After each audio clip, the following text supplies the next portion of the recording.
ఛత్తీస్గఢ్ ప్రాంతంలో మే 21 జరిగిన భారీ ఎన్కౌంటర్ లో సుప్రీం కమాండర్ కేశవరావుతో సహా 28 మంది అన్నలు మరణించారు. దాదాపు 6 రోజుల తర్వాత సామూహిక అంత్యక్రియలను ఛత్తీస్గఢ్ పోలీసులు నిర్వహించారు. మృతదేహాలను ఇంటికి పంపాలని కుటుంబ సభ్యులు కోర్టును ఆశ్రయించినా జాలి చూపలేదు.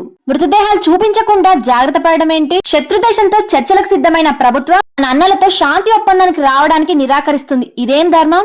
అసలు ఎవరి నంబాల కేశవరావు? పూర్తి వివరాలతో కంప్లీట్ వీడియో. ఇతను మావోయిస్టు చరిత్రలోనే ఒక మైలురాయి.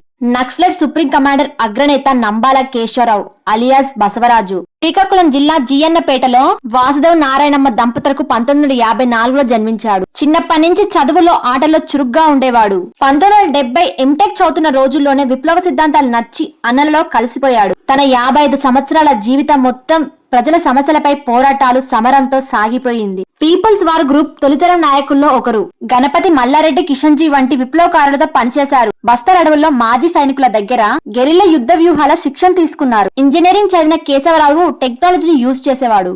2018 గణపతి రాజీనామా తర్వాత కేశవరావు కమ్యూనిస్టు పార్టీకి సుప్రీం కమాండర్ అయ్యారు. అప్పటి నుంచి దేశ దర్యాప్తు జాబితాలో మోస్ట్ వాంటెడ్ గా ఉన్నాడు. తను కమాండర్ అయినప్పటి నుంచి చాలా విధ్వంసక సంఘటనలు జరిగాయని తనపై ఆరోపణలున్నాయి. కేశవరావుపై 1.5 కోటి రివార్డు కూడా ఉంది. 2000 సంవత్సరం అన్నల ఆనవాళ్లు లేకుండా చేయాలని కేంద్ర రాష్ట్ర ప్రభుత్వాలు భారీ బలగాలతో పోలీసులను అడవులలోకి పంపారు. పోలీస్ కాల్పుల్లో చాలా మంది అన్నలు మరణించారు.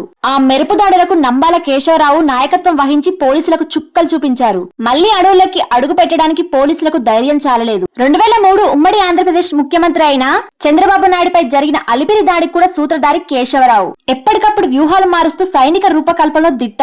రిక్రూట్మెంట్ స్పెషలిస్ట్ గా నంబాలకు పేరు వచ్చింది.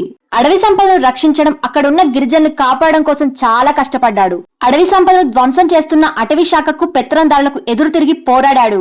ఆ రోజుల్లో ఎంటెక్ చదివి అందరిలాగా కుటుంబాన్ని చూసుకోవాలి అని అనుకోలేదు. అవినీతి రాజకీయాలు, పేద ప్రజల కష్టాలు చూసి విప్లవకారుడిగా మారి తన 55 సంవత్సరాలు అన్ని సంతోషాలు మర్చి ప్రజల కోసం పోరాడి వీరమరణం పొందిన నంబాల కేశవరావు అన్నకి నా జోహార్లు. ప్రజలందరికీ నా వీడియో ద్వారా ఇచ్చే సందేశం: ప్రశ్నించే గళం లేని నాడు ప్రభుత్వం తన పైశాచికత్వంతో ప్రజలను తోలు బొమ్మలు చేసి ఆడిస్తుంది. నేను చెప్పింది నిజం అనుకునే వాళ్ళు కింద కామెంట్ చేయండి. అమరులైన వీరులందరికీ నా లాల్ సలాం. ఈ ఇన్ఫర్మేషన్ మీకు యూస్ఫుల్ అనిపిస్తే ప్రజలకు వెళ్ళడానికి please like and subscribe my channel. Thanks for watching.